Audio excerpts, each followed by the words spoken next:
What's up mga koys? Welcome back to my channel. So ngayon ipapakita ko sa inyo kung paano tayo mag-assemble ng Bluetooth speaker. So ito pala yung box natin na nagawa natin nung nakarang araw. Tapos ito yung mga gagamitin natin sa pag-install ng mga speaker sa ating box. So mga koys, marami na tayong nagawang ganitong Bluetooth speaker. So ipapakita ko sa inyo yung mga in-order ko para magawa itong Bluetooth speaker. So ito na siya mga koys. So yung una mga koys ay yung ating AC/DC D10 OK Hi-Fi Base Power Amp. So mabibili lang to sa Shopee mga koys. Tapos ito naman yung ating horn tweeter na 150 watts. Tsaka mid-range na crown 5 inches.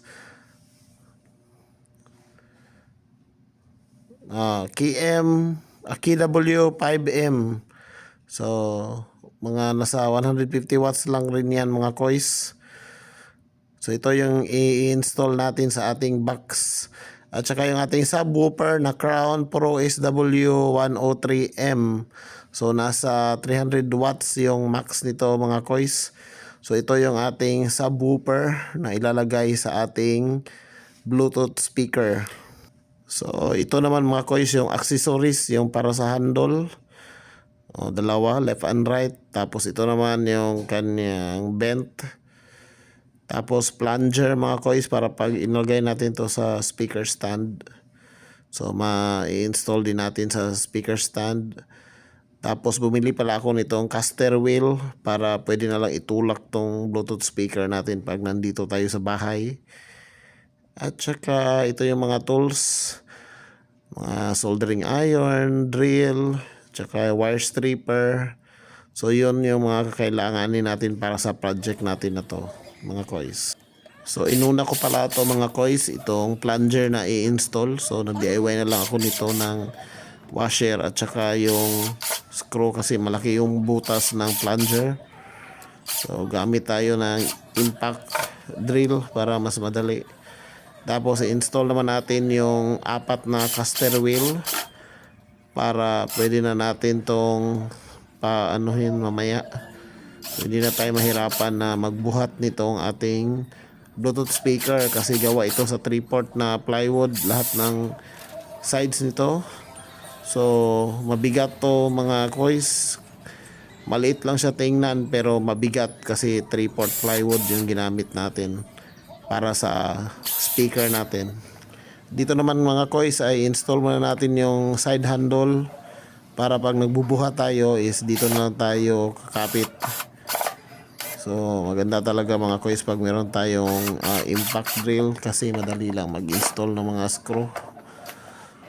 So huwag nyo kalimutan mga koys, i-check nyo rin yung iba kong video tungkol dito sa impact drill na ginamit ko, yung Tanso na impact drill. So maganda to mga koys pag nag-assemble kayo ng mga speaker or gumagamit kayo ng mga screw, wood screw. Madali lang tanggalin, madali lang rin mag-install pag meron kayong impact drill. So kung bago pa lang kayo sa mga channel natin mga koys ay huwag nyo kalimutang mag-click ng subscribe para maging updated kayo sa mga videos ko. So na-install na rin natin mga koys yung vent. Tapos i-install natin sa likod itong ating Hi-Fi Base Power Amp na D10. So malakas pala ito na power amp mga koys. Kahit maliit siya, malakas.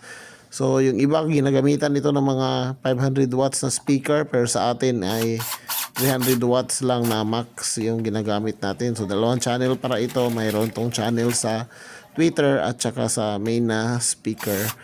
Pwede rin kayo mag-install ng microphone dito sa ating, magkabit ng microphone sa ating amplifier. So yung mga nagawa kong ganito mga koys na Bluetooth speaker, ginagamit ko rin pang karaoke or pang videoke pag nandito ako sa bahay. So ngayon naman mga koys ay isusulda na natin yung wire dito sa ating subwoofer para maging ready na to. Ikabit na lang natin automatic doon sa ating port ng ating amplifier. Yung connection pala natin mga koys ay yung mid-range at saka yung ating subwoofer ay naka-parallel, tapos ito naman tweeter ay doon lang siya sa isang channel kasi yung isang channel ng ating hi-fi bass power amp ay may naka-install na capacitor para sa tweeter. So ito, i-install na natin yung ating subwoofer dito sa ibaba. Tapos naka-parallel yan dito sa ating mid-range sa itaas niya. Tapos connected na siya sa amplifier. Yung tweeter naman is direct na siya sa amplifier. Kasi yung port ng tweeter ay may naka-install na capacitor doon sa board ng amplifier, kaya hindi pwedeng baliktarin kasi ma-distort yung sound na lalabas.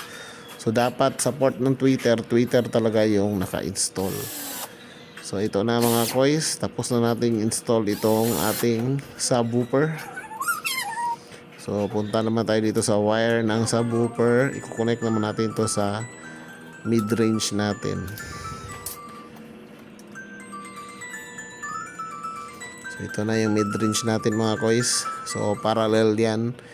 So positive ng subwoofer sa positive ng ating mid-range, negative ng subwoofer sa negative ng ating mid-range. Tapos yung positive ng ating mid-range papunta sa positive ng ating amplifier, at saka yung negative ng mid-range papunta naman sa negative ng ating amplifier. So nauuna yung mid-range, amplifier, mid-range, tapos subwoofer, naka-parallel sila. Sa kabilang channel is single naman yung tweeter natin.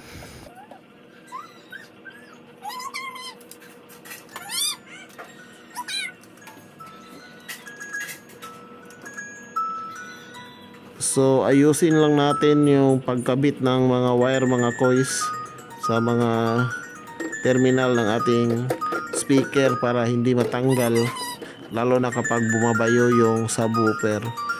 So hindi tayo nag-install ng mga kapasitor dito sa subwoofer at saka sa mid-range natin kasi automatic na yung ating hi-fi bass power amp, napipilter niya na yung sound. So yung atin namang mga speaker ay meron din naman itong mga range ng frequency na kung ano yung kanilang kayang itugtog. So hindi na natin kailangan ng mga filter capacitor. So direct na natin i-connect ito sa terminal ng speaker. So ngayon naman mga kois ay pagkatapos natin makabit yung mga wire ay atin na namang isusulda ng maigi yung wire para iwas na matanggal. Kasi kapag hindi na sulda ng maayos ay prone na matanggal yung mga pagkakabit natin ng wire dahil malakas kasi bumayo yung subwoofer natin sa ibaba. So ayusin lang natin, i-double check natin mga kois para hindi tayo pa ulit-ulit sa paggawa ng ating Bluetooth speaker. So mga kois, kung bago pa lang kayo sa channel ko, huwag niyong kalimutang i-click yung subscribe para maging updated naman kayo sa mga bago kong videos.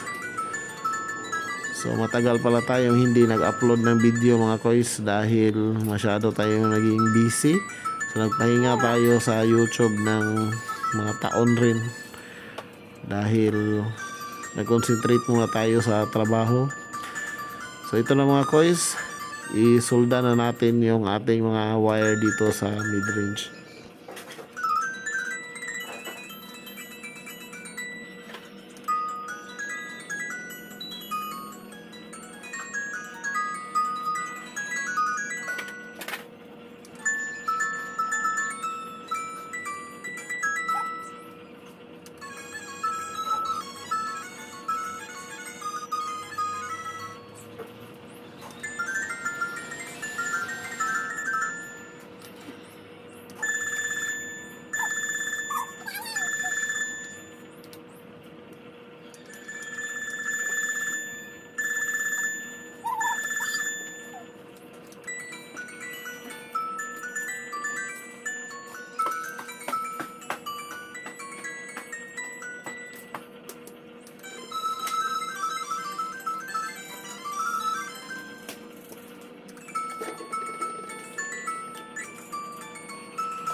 So mga kois, ready na. I-install na natin yung ating mid-range dito sa itaas ng ating subwoofer.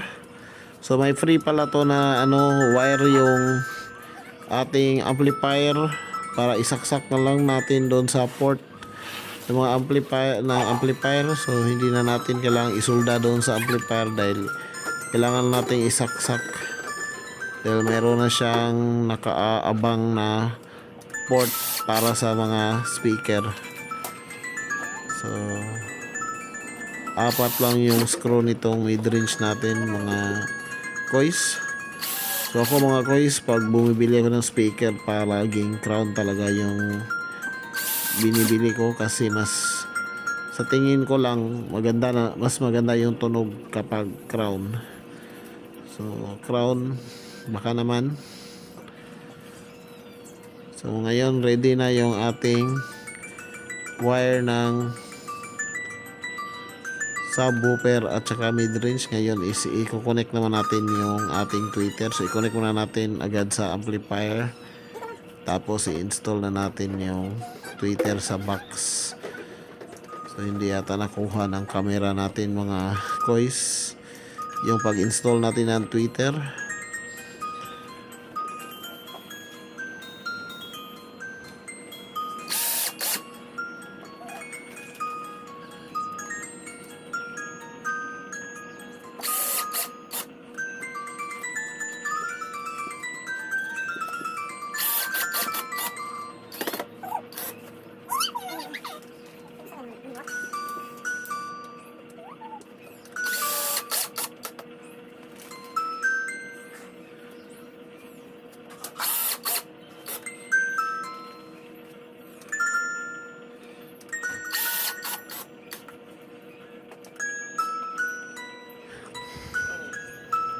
So ito na mga kois, tapos na natin i-install yung tweeter. The Bluetooth device is ready to pair. The Bluetooth device is connected successfully. Okay mga kois, so sa susunod na video i-sound check naman natin yung ating Bluetooth speaker. So salamat mga kois.